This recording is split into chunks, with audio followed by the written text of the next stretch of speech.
then can you explain how people sell the products on Facebook Marketplace? Because as far I know, people would come and collect off, but how would people trust you by sending you the money over the social media? That's a very good question, actually. The thing about when the people are paying through PayPal, and that's why I made a recent video, like how you can connect your your PayPal with your Facebook Marketplace. And I recommend anybody who is looking to sell on a Facebook Marketplace, having a page is very important as well, because on a Facebook Marketplace, when the customer will be looking at your products, then other sellers have their own catalog inside the Facebook Marketplace as well. So if you share the page of you and tell people this is the kind of item that you sell, and they will be interested in your page, and you will have a PayPal payment system linked inside your Facebook Marketplace, and the PayPal payment system linked inside your page as well, it makes a buyer life very easy. Speaking of like a trust point of view, people have their money back guarantee anyway.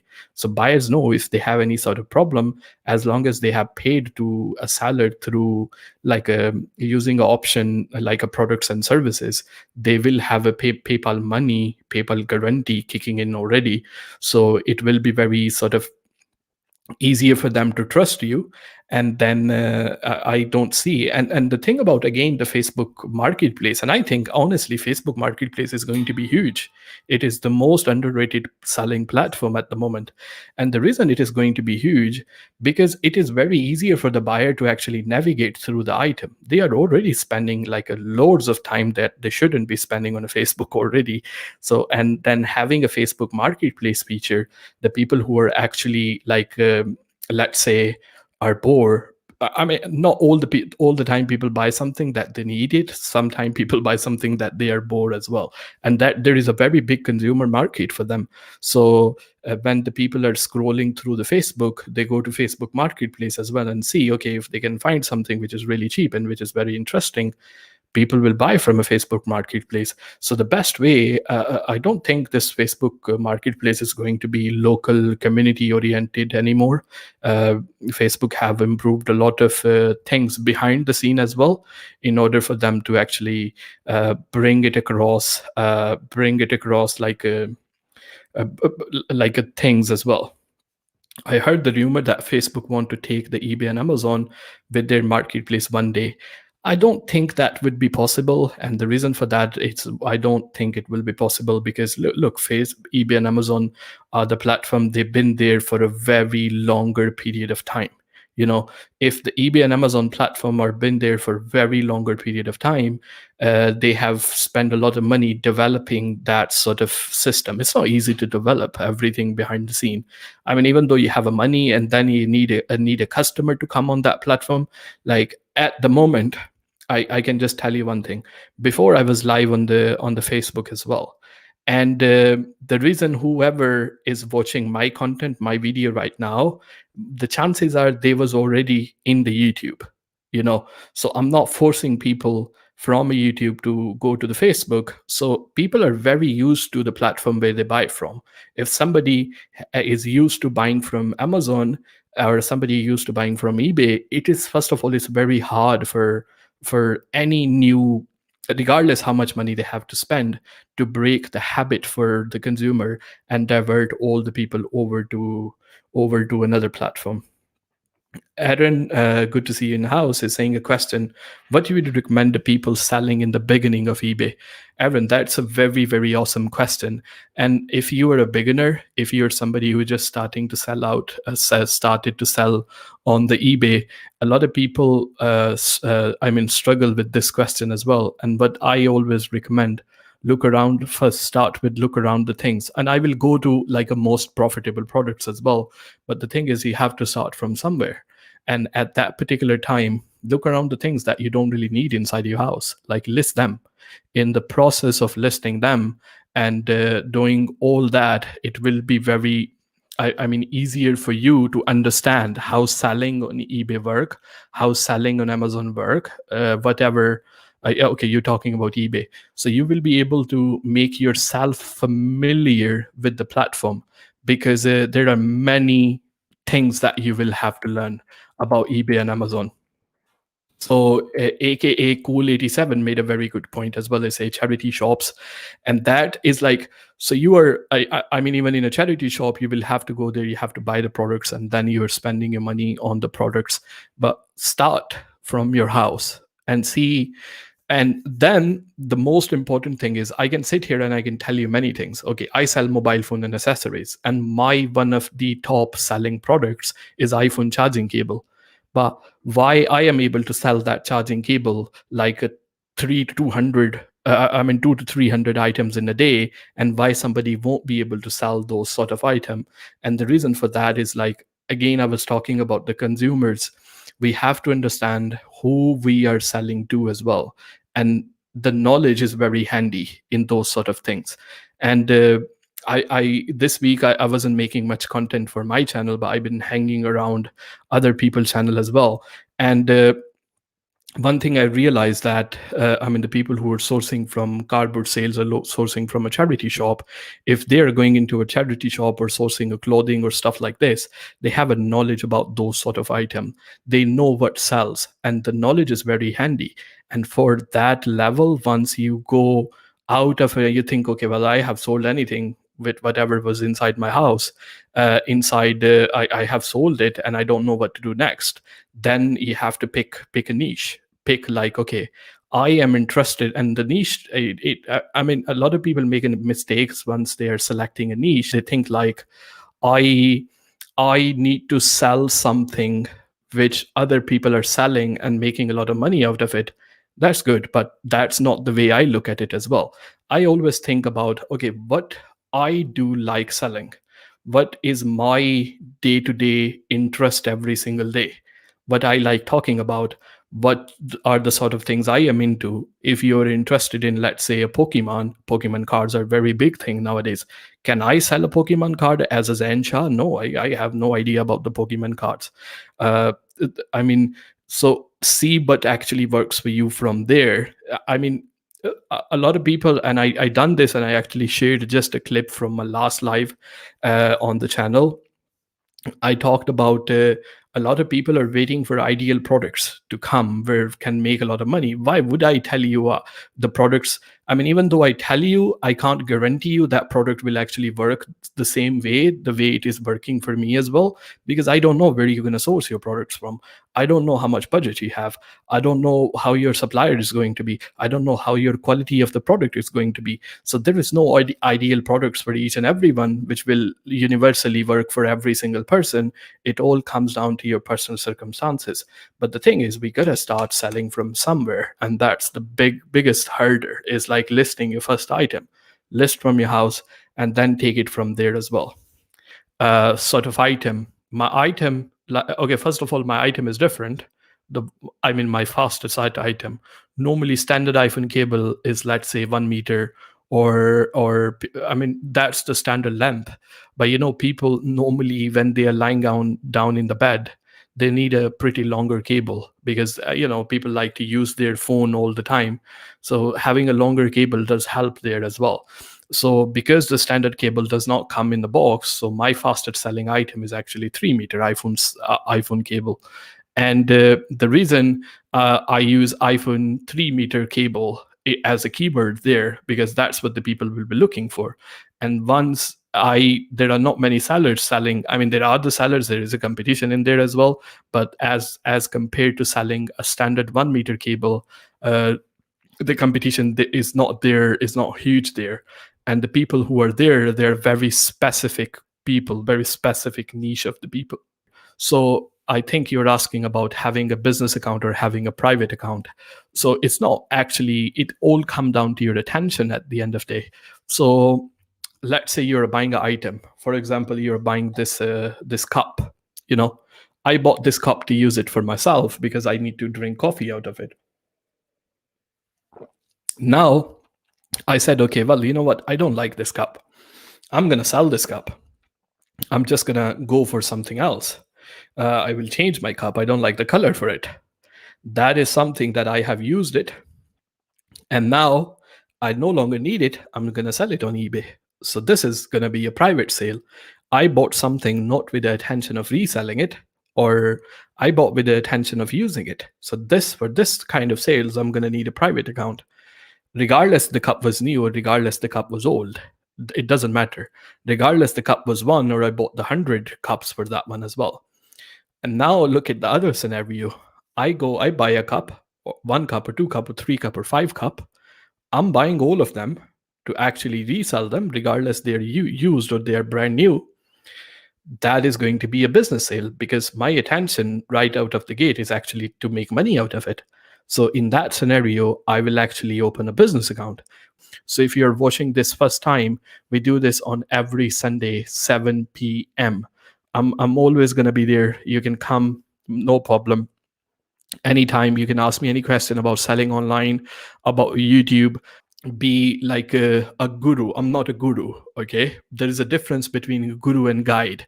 So the difference between the guru and guide is guru will come down from a mountain and tell you, hold my hand and we're gonna cross this river, and we're gonna be sure that we're gonna be on the other side of the river. And that is guru. I'm not that guru. I am someone who comes to you and tell you, okay, I have crossed this river before. This time, let's do it together. I think everybody who is interested in making money online should be diversifying their income as well. So relying on one platform is not always good. You have to diversify your income. The income have to come from a different streams as well. So if one go down at the moment, the people in the chat, whoever is selling on eBay and Amazon, will tell you January and February is not a good time to actually sell on Amazon or eBay. The sales are down. A lot of people spend money on a Christmas. When it comes to January or February, they literally have no money left to spend. So sales are very down in January or February. So the best time at this time, if you have an income well diversified, you have a money coming from other sources as well, then it's be really good. So that's like my whole plan. I don't want to be only known for eBay because I think that I have made for myself and tried myself, and I consume a lot of content around those things as well, like making money from a YouTube, social media, Amazon, eBay, Shopify. I'm not talking about like a kid's way, like a serious sort of things, like very. I'm not gonna sit here show you the speeches and that kind of stuff. It's gonna be a serious step-by-step things that you can actually follow for yourself and see. And I will be able to share you everything behind the scene, like how I did it and it didn't work for me, and how I try to improve, and how I'm trying to make this better. Because even for myself, I consider myself until today, I don't consider myself guru of everything. I am a student like you as well. I learn, but I just decided to share with you people. That's the only difference. Like I am somebody who made a platform and who is sharing the knowledge. And my knowledge is not like I invented. I consume a knowledge from the internet, from other people, by reading books, all that kind of stuff as well. But once I learn, I try to apply and see what I learn after it. And that's what I share with you guys. So, and there is not only content about eBay that I actually consume, and that's not only eBay that I actually look into it. There are many other ways that I personally make money online. So is it something that you guys will be interested in? Because I always have this, like, it's always my personal thought. Like I always think, okay, well, I made my channel just about eBay. Like I don't want to be just about eBay. eBay is not only my source of income, and this is not only I do. I have a lot of knowledge about eBay. I sell on eBay. I make good money off eBay, but that's not the only way I make money. So why should I be limited to share other knowledge that I have? Do you think like it will be a good idea if I'm not talking about stopping talking about eBay? Of course we're going to be talking about eBay as well. Of course we're going to be talking about Amazon. But along with other things, we're also going to be talking about what other things that I have tried or what other things I'm doing, and see how it's going to be for you. If she asks you to partially refund, most of the people ask you to partially refund them. Never do that. Like honestly, never ever do that. I know the postage of getting the item back can be expensive and all that kind of stuff, but most of those people are actually just trying to blackmail you. So stand your ground there, because they're going to back off. tell them I'm going to send you the label, send the item back to me, and I'm just going to send you the refund. So if you choose the reason like the buyer wasn't happy with the item, or she opened a dispute or something like that, then of course your account health will be affected with it. If you need to process a refund on eBay as well, always choose the reason that the buyer have asked you, or they cancel the things. So go with those kind of reasons. Never really choose a reason that you think will be things gonna be, which will be your faults. That's what I'm trying to say. Do you brand your item? Yeah, I was there. I lost my train of thought. So for Amazon and for eBay, I have 5 people, the team of 5. We are not very big, obviously. Team of 5, we are there, and this week we actually managed, I mean, from like we started hiring process for YouTube from a last week. So now we are a team of 3 for the YouTube and social media as well. So we have team of 5 for our e-commerce side and team of 3 for our YouTube side as well. With all those 5 people, that's what we do. Look for a private label product and manage the existing product on Amazon. So my main source of income comes from Amazon mostly, and that is a private label.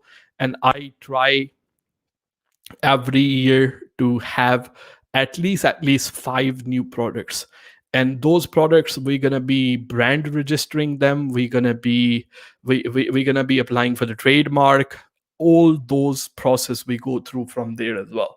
So yes, I do brand my products, but not all of them. There are some products that I can't have my name on them, or there are some products that it's not worth having my brand name on them as well. And the products which we have a brand name on them, we call those private label products. They are 201, I know on the top of my head. So that is, and there is a good profit in them. Unless there is no good profit in the product, then having a private label product, like for the private label product, I'm literally looking at the way I look at my private label product. I normally want to have a good profit margin in them, and then it's worth doing it as well. If other than that, and then I should have a unique selling point in those as well. Do you recommend I drop ship the start and let my page to grow a little first? Yeah, you can do that. I normally don't like really depending people for the longer run on a drop shipping, because it's not really sustainable. But yeah, I mean, you can do that. I mean, once you're drop shipping, what's going to happen is you're going to get a lot of knowledge how the platform is working, how to handle the return, how to communicate with the customer. So all that kind of stuff you will be able to learn. And once you're drop shipping, I will say, once you open a new account, don't make many listings. If buyer will open item not received case in the beginning, eBay will ask you for the invoices. And the reason eBay asks you for the invoices, because eBay suspect that you are drop shipping. So I will be very careful with that. So yeah, it is a good idea, but you have to be very careful with it. What is a percentage split between retail arbitrage, used good do you apply in your business? I don't do any of those. Like, I started back when once I was very new, I was completely doing retail arbitrage. I never can pronounce that word, honestly. Like, arbitrage. Man, that word is so hard to pronounce. So I was doing that in the beginning, but yes, there is a good money to be made. There is a good money to be made from a used product, but they're good for somebody if you were like on a low budget, of course. And also you come across many things Like if you go to a charity shop and you look for used things, or if you go to, let's say, a Poundland or Wilco, or your local car boot sales, or you're going to Lidl and sourcing a product from there as well, there is a lot of research involved in that as well, which is good. I mean, there is no free money. You have to do the work in order for you to make money. But it can be very time consuming. And that's why I highly recommend you have to really choose who you want to sell it to, like, and understand those people and then serve those people. So for me, because I had at that time I had a mobile phone shop as well, so where I used to sell mobile phone and accessories on there. And I decided that, okay, well, why I can't sell these things online? And the mobile phone shop, I mean, the business was really quiet in nowadays. So I decided, okay, well, now I understand these customers. I have a links with my suppliers. So I really sort of niched down myself from there. And I said, okay, well, this is something I want to do. So at the moment is 100% brand new products and 100% sourcing as a wholesale and 100% from China. So this is the sort of we are. But the mobile phone, so I sell mobile phone and accessories, number one, and used mobile phones. So used mobile phones, we have GSM Arena, we have phonelot.com, where the phone lots are going to be. And then they tell you, okay, this is the lot, and then you start bidding on those lots. So that is a lot for a 50 iPhone 6 or 60 or 100 iPhone 6. You bid on them. Then once they come to us, we actually divide them. So that is like I'm doing a fulfillment by myself for them. I'm not sending those to Hubo. I do on my own. So we divide them into grade A, grade B, grade C, and grade D, depending on their condition. Those are only used products. And then I list those on eBay. I don't sell those on Amazon. And because I do that work, because there is a good profit in those.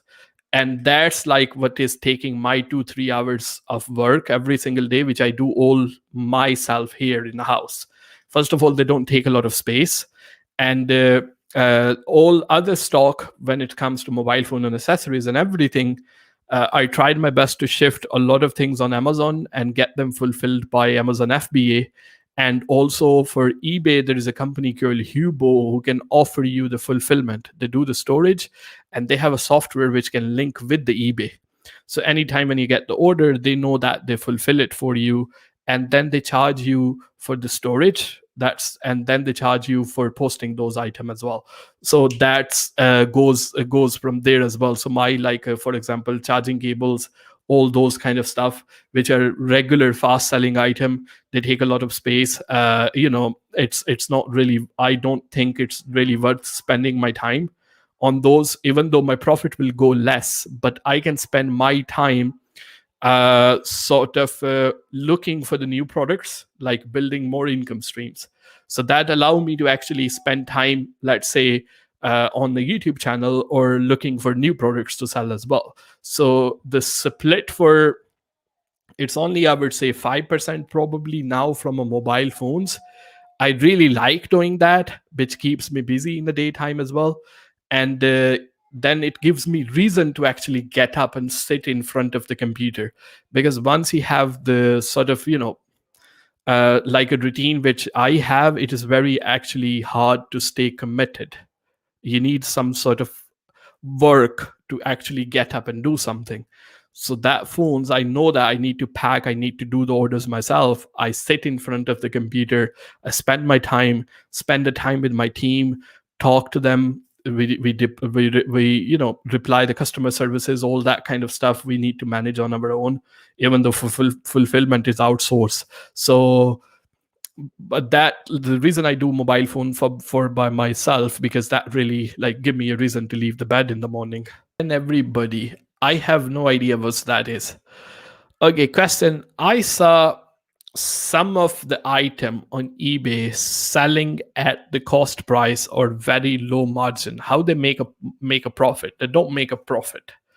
And the reason they sell that, there are some products that we call feedback builders. So what those products do, they only build a feedback for your store, because having a good feedback, a lot of feedback can trigger a good uh, ranking inside the search. So some people, they will start the product selling at lower price, and then they will put the price up. So that's why it doesn't make sense at that time. And also, those people are trying to have a lot of feedback on their stores, so they can have some sort of authority, like I try to do. Like, I ask people subscribe to the channel, I ask people to smash that like button. So they are trying to get that like button smashed by selling those products. Does that make sense? Because at that time, they are what they are doing is they are just trying to build a lot of feedback, so they have a good ranking for their store inside the search. Or sometime they're just starting out at the lower price when they have a lot of sales history build up, like they have, let's say, 20, 30, 40, 50, 100 items sold and shown inside there. They will put the price little bit up. That's the sort of strategy they are using as well. So they are not selling it at the low margin. I mean, yes, they are. It seems like they are selling at a cost price, and that's true. They are selling it on a cost price as well. And even though I have a feedback on my channel, sorry, on my eBay, I still have a feedback building products as well, because you can't get enough of it. Like, you can't get enough likes, you can't get enough subscriber. We always need those. So that would be very, very like helpful for us. So